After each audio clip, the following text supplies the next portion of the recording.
Jorge, o que é simpatia pra você? Você acredita em simpatia? Simpatia você pode fazer de qualquer tipo de simpatia. Por exemplo. Pode fazer com uma rosa, pode fazer com um pano.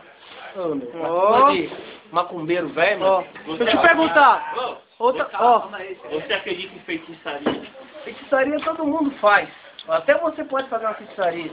Você pode ser até um feiticeiro. Mas tem que falar, tem que quebrar as palavras dela. A palavra não é o que ela falou. Você tem que falar a palavra correta. O que ela está falando não é incorreto. Viu? Vai, quebrou. Possa. Está na palavra da pessoa. Você pode quebrá-la de qualquer tipo de nível. Mesmo que ela seja estudada ou não estudada, você arrebenta ela.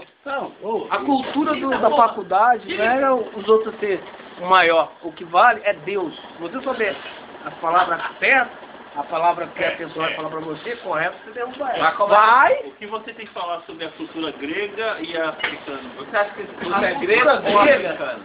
Certo? Se você viu o filme ou leu o livro Cavalo de Troia, Vai! certo? Tá ali.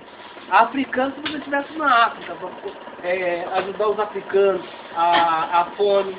Porra, meu. E o grego? E o grego? O grego fica com você mesmo. Você tem a cultura do grego. Gostei. Porra, meu. Parece um cara viciado em televisão, em reportagem, qualquer coisa. Aquela vítima dele. Vai! Ai, será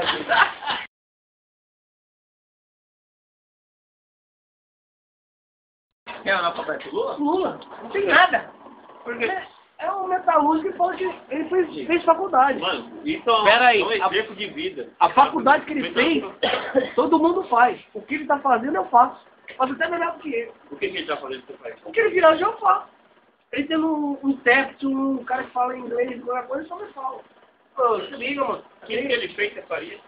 Faço até melhor, o dobro. Corte 2 dedos, então. A única coisa que você pode fazer pra ele é só O que ele beber a cachaça. O que ele fez de melhoramento pro Brasil? Me explica. Ai! Isso vai saber aí no vídeo, é muita coisa. O que ele fez de melhoramento pro Brasil? Hã? Nada. Ele viajou, gastou dinheiro do povo. O que ele deveria fazer? Melhorar o Brasil. Ele foi viajar, gastar o dinheiro. Até isso eu faço. Quero ver aqui, melhorar aqui. Vai! Ele fala fome zero, aqui, ó. Que nem o Stallone. Pela vista.